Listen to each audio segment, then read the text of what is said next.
excited. All right, let's talk about the Toronto situation. And right now, let's go to the phone and bring in Norman James. He is the senior sports anchor at CTV News up in Canada. He covers the Blue Jays. Norman, are the Blue Jays going to now flip Troy Tulowitzki or any of those other big boppers in the middle of the lineup to bring in pitching? Gentlemen, it's good to be on with you guys.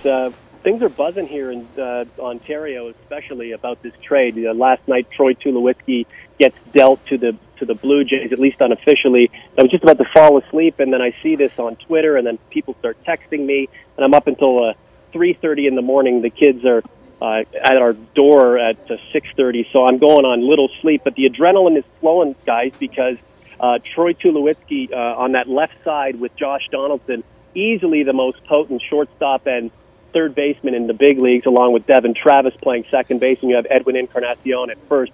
So we all know about the Blue Jays' incredible offense. The question now is, over the next few days, will they take one of those, incredible, potent offensive players and flip him for a pitcher or two that can help this team with the run down the stretch?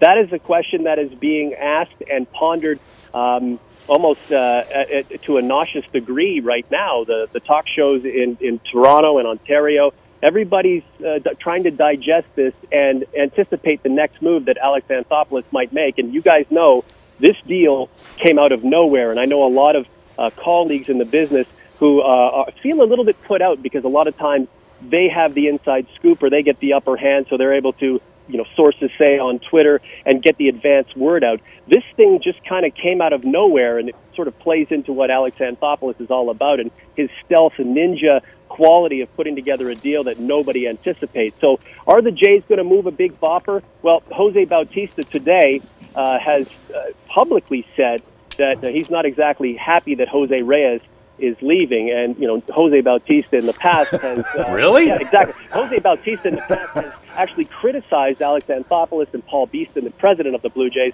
for not doing anything ahead of the deadline. So now Alex Anthopoulos goes out and gets arguably the best shortstop in the game, and Jose Bautista is not exactly happy about it because one of his buddies goes to Colorado. Well, then maybe you need to trade him, Norman. Maybe you need to trade Bautista. And that's the thing. If you want to get a front of the line pitcher, one, maybe a number two, Jose Bautista going the other way is certainly attractive from a GM's perspective. Then again, I'm really not sure that Alex Anthopoulos wants to tinker anymore with this offensive lineup. It's hitting at an historical pace. I think what he wants to do is maybe parlay another one of his young pitchers, and perhaps an Edwin Encarnacion or someone like that. There's a Matt Latos is out there. Ian Kennedy has been talked about. Sort of a number two, number three starter to help get them down the stretch in contention in September and make things happen that way. We know Cole Hamels isn't exactly thrilled about being linked up with the Blue Jays, but Alex Anthopoulos does have this ability to be covert and make deals that nobody's expecting. So over the next 72 hours, it should be quite interesting to see how it all plays out. But it's certainly a fun time right now. Troy Tulowitzki, second to none, in my opinion. All our guests that are on the show with us are brought to you by Papa John's, the official sponsor of the sports show, the official sponsor of the Avalanche, the Nuggets, the Rockies, and we'll talk more about that. Norman, this Woody, and I appreciate you joining us. You should love us. All you people in Toronto should love us in Colorado. We sent you your general manager of your basketball team. He's caused more problems than more solutions by opening his mouth. We've now sent you the best shortstop in baseball. We send you United Airlines airplanes every day, 3 or 4 times a day. We send you everything in the world, Norman, and we never ask for anything in return. I love Colorado. I love Denver. It's an international region in the United States, just sort of like Canada in a lot of ways. We have a lot of things that make us similar, and a lot of things that join us together, if you know what I mean, beyond baseball and sort of the social aspects of what's going on with our lives. So we love you guys down there, and I'm telling you right now, Jeff Hoffman. Let me tell you about Jeff Hoffman. About 3 or 4 months ago, nobody knew who Jeff Hoffman was. Over the last several months, this guy has almost taken on a mythical status on social media. People who'd never heard of him before are now irate that he was part of this deal, believing that he is the next Justin Verlander. He's the the next Tom Seaver. I think he's the key to the deal, actually. Well, he certainly is. And when the deal started to information started to come out, the deal was okay. Troy Tulowitzki for Jose Reyes and some minor league pitchers. Then everybody was speculating, who was it going to be? Was it going to be Daniel Norris? Was it going to be Jeff Hoffman? And when they heard Jeff Hoffman, the euphoria was sort of tempered a little bit because Jeff Hoffman has such a high ceiling, and the potential ability of this guy is incredible. And I'm not talking about a second in the rotation starter. I'm talking about an ace. This guy's 6'4". He throws 98. He's getting more innings every time out. He's coming off Tommy John, and he's just moving through the system really well. And I'm telling you, in the next 2-3 years, this guy is going to be at the front of the Rockies staff, and a power pitcher at Coors Field is what you want, because it's harder to hit balls out of the park in such a crackerjack box against guys who are throwing so hard. You're totally with us. We've maintained for years even that they need strikeout pitchers, hard throwers in this altitude to cut down the number of opportunities to hit. But Norman, I would tell you what you're getting in return. We talked about a really class guy. He'll be an immediate leader in the clubhouse. He'll shut up people like Bautista. He'll say, sit down, keep your mouth shut. But what I think he'll do, and you're talking about the pitching, which Les has done, is he will come in because he is the best defensive shortstop in the league. You will have the left side, as you talked about, that will stop base hits. That will help the pitchers that are there build confidence that they can actually depend on somebody that's not going to drop every ball or let it go through his legs. And he's going to be a presence in the clubhouse. He is going to be a guy that can get those 3 games between between the Blue Jays and a wild card position. And I think it was a great deal for Toronto. I think it was a great deal for both teams.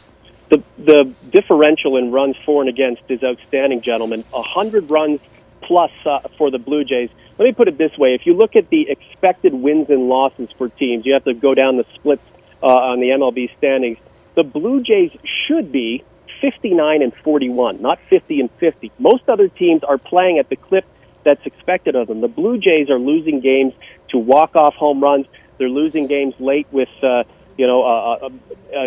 in the field. Jose Reyes has certainly been at the center of some of that controversy, and it's almost a head-scratcher because as I wouldn't say inept, but as remedial as the staff can be, especially the bullpen, the runs they score really should give this team at least a 5 or 6 game advantage, plus minus in the standings, and it just hasn't happened for them. So Troy Tulowitzki coming onto this team right now should give it a bit of a boost from a morale standpoint. We know offensively things are going to work out. I like LaTroy Hawkins. This is a guy with some veteran wisdom who's excited about coming to Toronto, who's going to get into that bullpen and say, boys, we can get this thing done. And on the flip side, Miguel Castro going to Colorado. I would say he's almost like the poor man's Aroldis Chapman, but he does throw 100 miles an hour. He is a project, but if you can ever harness this guy, him, Jeff Hoffman, and a motivated Jose Reyes, at least for the time being, should be a lot of fun for that team in Colorado. Yeah, Norman, last thing, we've only got a few seconds here. Yeah, sure. What are the fans here getting? What are the Rockies getting in Jose Reyes? We know he's a 4-time All-Star. Where is he at this point in his career? You know what? He is broken down physically and at least mentally right now, especially over the... No, but I'll say this, guys. Wait, he's broken down mentally? What does that mean? He's an emotional character. Okay. He's a guy who, will be 0 for 3 in a game, hit a double off the wall to go 1 for 4. He's stirring it up on the bases, and then the next at-bat comes up, strikes out looking, and he's moping. This is a guy who is good for the clubhouse because he's a cheerful guy, but what he wants to do is contribute. Because I think what he's thinking in his head is, I'm not the batting champion from 6, 7, 8 years ago. I'm not the sure-handed shortstop I once was. These guys have to confront the fact that they do start to slip in terms of what they're able to produce. But if you get him motivated and he gets onto a hot streak, he's one of the most fun guys to watch because he can ignite a lineup. And I really do hope that he has success there because he's a sweet character, a good man. And you know what? He deserves at least a bit of a resurgence in his career, and I hope he gets it in Colorado. Yeah, I'm sure he's excited about coming here. Norman, we really appreciate your time. That was great stuff, and we'll be talking to you soon, hopefully, all right? Anytime, guys. Enjoy. Talk to you later. All right, Norman James of CTV News up in Canada. Can't wait to get to Colorado, get right in the middle of that pit chase. I don't know that he's going to be here very long. Hey, all live guests brought to you by Papa John's, the official sponsor of the Rockies. The day after every Rockies win, you can get 50% off your regular menu price online order. Go to papajohns.com and use the promo code ROXWIN, ROXWIN.